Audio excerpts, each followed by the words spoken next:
Hello everyone, welcome back to another video. അപ്പോൾ നമ്മുടെ big boss season 6ന്റെ ഏറ്റവും അവസാനത്തെ കുറച്ച് നാളുകളിലേക്ക് പോയിക്കൊണ്ടിരിക്കുന്നു. ഏകദേശം നമ്മുടെ ബിഗ് ബോസ് സീസൺ 6 റിവ്യൂ തീരാറായിരിക്കുകയാണ് കേട്ടോ. അങ്ങനെ അവസാനത്തെ ആക്ച്വലിലേക്ക് വരുമ്പോഴത്തേക്കും ഈ ഒരു വീക്കെൻഡ് എപ്പിസോഡിൽ എവിക്റ്റ് ആയിരിക്കുന്നത് നമ്മുടെ നന്ദനയാണ്. നന്ദന വൈൽഡ് കാർഡ് എൻട്രി ആയിട്ട് നമ്മുടെ ബിഗ് ബോസിലേക്ക് വന്ന ഒരാളാണ്. നല്ലൊരു പെർഫോമൻസ് ഒക്കെ കാഴ്ചവെച്ച ആളാണ് നന്ദന. പക്ഷെ നന്ദന എവിക്റ്റ് ആയിപ്പോയി. അപ്പം അതിനകത്ത് ലാസ്റ്റ് എവിക്റ്റഡ് ആകുന്ന ആരാണ് എന്നുള്ള ആ ഒരു ക്വസ്റ്റ്യനിൽ വന്നത് സായിയും നന്ദനയാണ്. സോ അപ്പോൾ അങ്ങനെ അവർ രണ്ടുപേരും എവിക്ഷനിലേക്ക് വന്നപ്പോഴത്തേക്ക് ഞാൻ വിചാരിച്ചു സായി ആയിരിക്കും എവിക്റ്റ് ആയി പോകുക എന്ന്. ഞാൻ അങ്ങനെ ചിന്തിക്കാൻ റീസൺ ഉണ്ട് കേട്ടോ. ഇപ്പൊ നമ്മൾ ഗെയിം വേഴ്സ് ചിന്തിക്കുവാണെങ്കിൽ നന്ദന എല്ലാ ഗെയിമിനെയും ഒരു സ്പിരിറ്റോട് കൂടെ കാണുന്നവരെ എനർജറ്റിക് ആയിട്ട് ഗെയിമിനെ അപ്രോച്ച് ചെയ്യുന്ന ആളാണ് നന്ദന.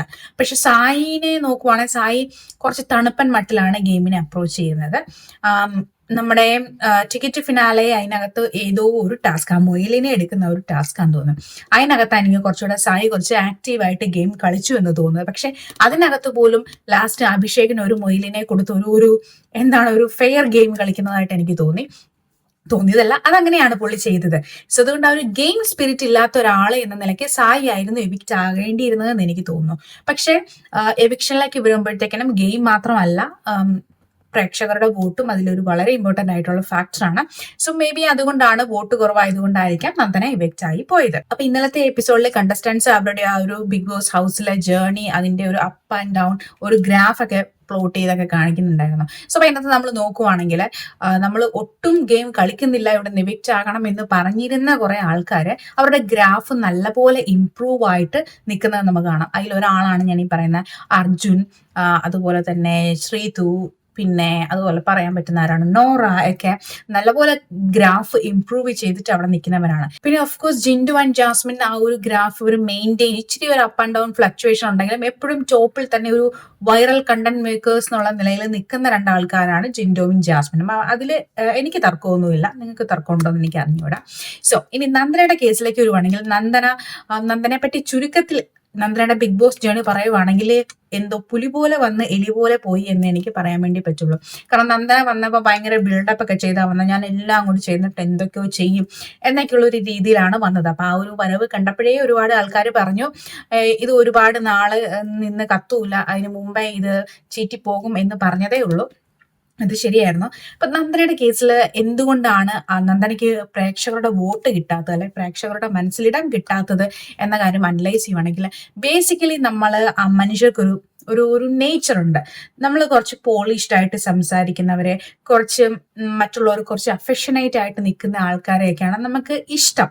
അത് നമ്മുടെ ഒരു ബേസിക് നേച്ചറാണ്. ഭയങ്കര വയലന്റ് ആയിട്ട് നിൽക്കുന്ന ആൾക്കാരെയൊക്കെ ഇഷ്ടപ്പെടുന്ന ഒരു വളരെ ചുരുക്കമായിട്ടുള്ള ആൾക്കാരാണ്. പ്രത്യേകിച്ചും നന്ദനെ പോലെ ഒരു ലേഡി കണ്ടസ്റ്റന്റ് ആയിട്ട് വരുമ്പോഴേക്കും നമ്മൾ ലേഡീസിൽ നിന്ന് എക്സ്പെക്ട് ചെയ്യുന്ന കുറച്ച് വാല്യൂസ് ഉണ്ട്. സോ കോൾഡ് ഫേക്ക് വാല്യൂസ് കേട്ടോ, അതൊന്നും വാല്യൂസ് ആണെന്ന് ഞാൻ പറയില്ല. അപ്പം അവര് ഇങ്ങനെയായിരിക്കണം സംസാരിക്കേണ്ടത്, ഇങ്ങനെയായിരിക്കണം പെരുമാറേണ്ടത് എന്നൊക്കെ നമുക്കൊരു എക്സ്പെക്ടേഷൻസ് ഉണ്ട്. സോ ആ ഒരു എക്സ്പെക്ടേഷൻസ് മീറ്റ് ചെയ്തില്ല എങ്കിൽ നമ്മൾ ഇവരെ പിടിച്ച് താഴെ അടിക്കും. സോ അങ്ങനെ അടി കിട്ടിയ ഒരാളാണ് നന്ദന എന്നാണ് എനിക്ക് തോന്നുന്നത്. കാരണം നന്ദനയുടെ ഒരു സംസാരം എന്ന് പറഞ്ഞാൽ ഓഫ് കോഴ്സ് നന്ദന പറയേണ്ട കാര്യങ്ങൾ മുഖത്ത് നോക്കി പറയുന്നുണ്ട്, സംസാരിക്കേണ്ടടുത്ത് സംസാരിക്കുന്നുണ്ട്, നന്നായിട്ട് ഗെയിം കളിക്കുന്നുണ്ട്. പക്ഷെ നന്ദനയുടെ സംസാരമാണ്, നമ്മൾ പറയത്തില്ല ഒരു കച്ചറ വർത്താനം എന്നൊക്കെ പറയത്തില്ലേ, നമ്മൾ പറയേണ്ട കാര്യങ്ങൾ പറയണം. പക്ഷെ അപ്പൊ നമ്മൾ യൂസ് ചെയ്യേണ്ട വാക്ക്, നമ്മൾ യൂസ് ചെയ്യുന്ന ആ ഒരു ടോൺ, ആ ഒരു മോഡുലേഷൻ, അതിനൊക്കെ ഭയങ്കര ഇമ്പോർട്ടന്റ് ഉണ്ട്. നമുക്കൊരു കാര്യം വളരെ സോഫ്റ്റ് ആയിട്ട് ഒരാളോട് പറയും, കയർത്ത് നിൽക്കുന്ന ഒരാളാണെങ്കിൽ അത് ഡിഫറെന്റ് ആണ്. പക്ഷെ നമുക്ക് മാക്സിമം സോഫ്റ്റ് ആയിട്ട് പറഞ്ഞു നോക്കാം, കുറച്ച് പോളിഷ്ഡ് ആയിട്ടുള്ള വേർഡ്സ് ഒക്കെ യൂസ് ചെയ്ത് പറഞ്ഞു നോക്കാം. പക്ഷെ ആ ഒരു കാര്യത്തിൽ നന്ദന ഒട്ടും സക്സസ്ഫുൾ അല്ല. നന്ദന അങ്ങനെ ഒരു അപ്രോച്ചേ നന്ദന കൊണ്ടുവന്നിട്ടില്ല. സോ ഇതിന് ഞാനൊരു കമ്പാരിസൺ എന്ന രീതിയിൽ ഞാൻ അഭിഷേകിനെയാണ് എടുക്കുന്നത് കേട്ടോ. അഭിഷേക് യെസ്. അപ്പൊ അഭിഷേകും നന്ദനെ പോലെ തന്നെ വൈൽഡ് കാർഡ് എൻട്രി ആയിട്ട് വന്നയാളാണ്. പക്ഷെ അഭിഷേകിന്റെ സ്റ്റാർട്ടിങ് നോക്കുവാണെങ്കിൽ അഭിഷേക് നന്ദനെ പോലെ ഒരു തീപ്പൊരി ഒരു സംഭവം ഇട്ട് കൊടുക്കാമെന്ന് വിചാരിച്ച് വന്നതാണ്. ആ തീ പുള്ളിയുടെ ദേഹത്ത് തന്നെ കയറി കത്തി. അപ്പൊ പുള്ളിക്ക് മനസ്സിലായി ഇതിങ്ങനെ കത്തിച്ചാൽ ഞാൻ തന്നെ ഇവിടെ ചാരമായി പോകും, അതുകൊണ്ട് ഒരു മാറ്റം വേണം, ഇതല്ല ആൾക്കാര് എന്നെ ഏറ്റെടുക്കാൻ വേണ്ടിയിട്ട് ഞാൻ ചെയ്യേണ്ടത് എന്നൊരു തിരിച്ചറിവ് അഭിഷേകിന് വന്നു. അത് it can be fake or it can be real, എന്താണെങ്കിലും ആൾക്കാരിലേക്ക് എത്തുന്നതിൽ അല്ലെ ആൾക്കാരുടെ മനസ്സിൽ ഒരു ഇഷ്ടം നേടിയെടുക്കുന്നതിൽ അഭിഷേക് വിജയിച്ചു എന്ന് ഞാൻ പറയും. കാരണം ആ ഒരു സംഭവം കഴിഞ്ഞതിന് ശേഷം അഭിഷേക് ഭയങ്കരമായിട്ടൊന്ന് താന്നു. അത് അഭിഷേകിന്റെ ആ ഗ്രാഫിൽ കറക്റ്റായിട്ട് അഭിഷേക് പറയുന്നുണ്ടായിരുന്നു. ഒന്ന് ലെവലൊന്ന് താന്നു. ആ ഒരു ടൈം പുള്ളി ഒരു റീതിങ്കിങ് ചെയ്യാനും ഒരു റീപ്ലാൻ ചെയ്യാനും ഉള്ള ഒരു ടൈം ആയിട്ട് എടുത്തതെന്നാണ് ഞാൻ മനസ്സിലാക്കുന്നത്. പുള്ളി ഒന്ന് റീതിങ്ക് ചെയ്തു. എന്നിട്ട് പുള്ളിയുടെ ബിഗ് ബോസിൽ ഇനി എങ്ങനെയാണ് എന്നുള്ളതിനൊന്ന് റീപ്ലാൻ ചെയ്തു, ഒന്ന് പൊളിച്ചടുക്കി വേറൊരു ലെവലിലുള്ള ഒരാളായിട്ടാണ് പിന്നെ പുള്ളി ഗെയിം കളിച്ചത്. അപ്പൊ അങ്ങനെ കുറച്ച് സമയം എടുത്ത് പുള്ളി അങ്ങനെ ഒരു വേറൊരാളായി മാറി പതുക്കെ ഗെയിം മാറ്റി ഒരു ഭയങ്കര പോളിഷ്ഡ് ആയിട്ടുള്ള ഭയങ്കര സോഫ്റ്റ് ആൻഡ് ലവിങ് ആയിട്ടുള്ള ഒരു മനുഷ്യനായിട്ടാണ് പിന്നീട് നമ്മൾ അഭിഷേകിനെ കാണുന്നത്. അതുപോലെ തന്നെ നമ്മുടെ ടിക്കറ്റ് ഫിനാലെ ഗെയിമിൽ എക്സലന്റ് ആയിട്ടുള്ള പെർഫോമൻസ് കാഴ്ചവെച്ച് ടിക്കറ്റ് ഫിനാലെ വഴി നമ്മുടെ അങ്ങനെ ടിക്കറ്റ് ഫിനാലെ വഴി ഫിനാലയിൽ മത്സരിക്കുന്ന ഒരാളായിട്ട് അഭിഷേക് വന്നു. സോ അഭിഷേക് വന്ന സമയത്തൊക്കെ അഭിഷേക് പുറത്തു പോകണമെന്ന് ആഗ്രഹിച്ച ഒരുപാട് ആൾക്കാരുണ്ട്. അഭിഷേകിനോട് ഹേറ്റ് ഉണ്ടായിരുന്ന ഒരുപാട് ആൾക്കാരുണ്ട്. പക്ഷെ ഇപ്പൊ നോക്കൂ, അപ്സൈഡ് ഡൗൺ ആ. ഹേറ്റുള്ള ആൾക്കാർ സ്റ്റിൽ ഉണ്ടാകാം. ഇറ്റ്സ് ഒരു കോയിന്റെ രണ്ട് സൈഡ് പോലെയാ. It's so natural. പക്ഷെ അഭിഷേകിന്റെ ഇഷ്ടമുള്ള ആൾക്കാരുടെ ഗ്രാഫ് ഒരു ഒരു ഹൈക്കിലേക്ക് പോയി, വളരെ പെട്ടെന്ന് ഉയർന്നു വന്നു. പക്ഷെ അതേസമയം നന്ദനയുടെ ഗ്രാഫ് ഇങ്ങനെ താഴേക്ക് ഡിക്രീസ് ചെയ്ത് പോയിരുന്നു. അത് നന്ദന ആ ഒരു അപ്രോച്ച് മാറ്റി പിടിക്കാത്തത് കൊണ്ടാണ്. അഭിഷേകിന് തോന്നിയ ആ ഒരു തിരിച്ചറിവ് നന്ദനയ്ക്ക് അവിടെ തോന്നിയില്ല. അത് ഫേക്ക് ആൻഡ് റിയൽ എന്തോ ആയിക്കോട്ടെ, നമ്മൾ ഗെയിം വൈസ് ഇപ്പൊ ഈ ഗെയിമിൽ ജയിക്കുക എന്നുള്ള കാര്യമാണ് നമ്മൾ നോക്കുന്നത് അല്ലെ. ഇപ്പൊ നമ്മൾ അവരുടെ പാസ്റ്റ് എന്തായിരുന്നു, അവരാരെ തേച്ചിട്ടാണ് വന്നത്, സോ കോൾഡ് കാര്യങ്ങളൊന്നും നമ്മൾ ഇവിടെ ഡിസ്കസ് ചെയ്യുന്നില്ല. നമ്മൾ ആ ഒരു ഗെയിമിനകത്ത് അവരെന്ത് ഗെയിമാണ് കളിക്കുന്നത് എന്നുള്ളതാണ്. അപ്പം ആൾക്കാരുടെ ഇടയിലേക്ക് എത്തുക എന്നുള്ളത്, ഒരു സ്നേഹം കിട്ടുക എന്നുള്ളത് ഈ ഒരു ഗെയിമിന്റെ ഭാഗമാണ്. സോ അതിൽ അഭിഷേക് വിജയിച്ചത് കൊണ്ട് അഭിഷേക് ആ ഒരു പൊസിഷനിൽ വന്നിരിക്കുന്നു. നന്ദന അതിനകത്തില്ലായിരുന്നത് കൊണ്ട് നന്ദന ഇന്ന് എവിക്റ്റായി പോവുകയും ചെയ്തു.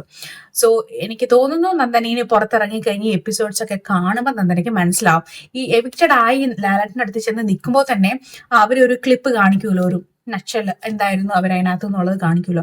അത് കാണിച്ചപ്പോൾ തന്നെ പുള്ളി കയർക്കുന്നതും നന്ദന ഒരു സംസാരിക്കുന്നതും ഒക്കെ കണ്ടിട്ട് അവള് തന്നെ ഇങ്ങനെ കുറെ എന്തൊക്കെയോ എക്സ്പ്രഷൻസ് വെക്കുന്നുണ്ട്. അപ്പൊ എനിക്ക് തോന്നി നന്ദനയ്ക്ക് അറിഞ്ഞുകൂടായിരുന്നു ഇതിനകത്ത് നടക്കുന്ന എല്ലാം പുറത്തേക്ക് പോകുന്നതാണ്, അതിനകത്ത് സംസാരിക്കുന്നതും അതിനകത്ത് കാണിക്കുന്ന ഗോഷ്ഠികൾ ചേഷ്ടകളെല്ലാം പുറത്തേക്ക് പോകുന്നതാണ്. പുള്ളിക്കാരിക്ക് അറിയത്തില്ലാതെയാണോ ബിഗ് ബോസിലേക്ക് കയറിയെന്ന് ഞാൻ ആലോചിച്ചു.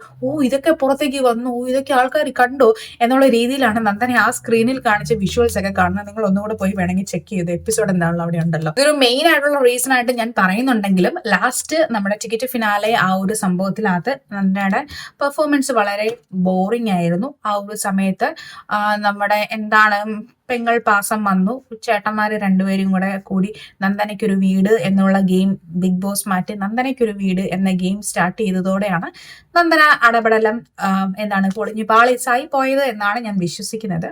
എനിവേ പുള്ളിക്കാരി എവിക്റ്റഡ് ആയി പോയി. ഒരു സാധാരണ വീട്ടിൽ നിന്ന് വന്ന ആളാണ് എന്നൊക്കെയുള്ള ഒരു കോംപ്ലക്സ് എപ്പോഴും ഉണ്ടായിരുന്ന ഒരാളാണ് നന്ദന. പക്ഷെ പുറത്തിറങ്ങുമ്പം കുറച്ച് പോപ്പുലാരിറ്റി ഒക്കെ ആയി ഒരു സെലിബ്രിറ്റി ആയിട്ടാണ് ഇറങ്ങുന്നത് എന്നാണ് ലാലേട്ടൻ പറഞ്ഞത്. ശരിയൊക്കെയാണ്. പക്ഷേ ഈ നെഗറ്റിവിറ്റി എങ്ങനെ പുള്ളിക്കാരി ഹാൻഡിൽ ചെയ്തു? സാധാരണ ആള് എന്നുള്ള നിലയ്ക്ക് ഈ നെഗറ്റീവ് കമന്റ്സ്, നെഗറ്റീവ് ആയിട്ടുള്ള ആൾക്കാരുടെ ഒരു സ്വീകാര്യത എന്തായാലും പറയുന്നത് ഈ നെഗറ്റിവിറ്റി അത് തന്നെ, അതെങ്ങനെ പുള്ളിക്കാരി ഹാൻഡിൽ ചെയ്യും എന്നുള്ള കാര്യം ഞാൻ ഭയങ്കര ആകാംക്ഷയോടെ കാത്തിരുന്ന് കാണുന്നതാണ്. കാരണം ഒരു സാധാരണ ആളെന്നുള്ള നിലയിൽ, ഒരു കോമണർ എന്നുള്ള നിലയിലല്ല വന്നത്. സോ ഇതിനെ എങ്ങനെ മാനേജ് ചെയ്യും എന്നുള്ളതും ബിഗ് ബോസിൽ നിന്ന് കിട്ടിയ ഒരു എക്സ്പീരിയൻസ് ഒക്കെ വെച്ചിട്ട് എനിക്കറിയേണ്ട ഒരു ആഗ്രഹമുണ്ട്, അത്രേ ഉള്ളൂ. സോ എനിവേ നന്ദന എവിക്റ്റ് ആയി പോയിരിക്കുന്നു. അപ്പൊ ഇന്ന് ആരൊക്കെ എവിക്റ്റ് ആകും എന്ന് അറിഞ്ഞുകൂടാ.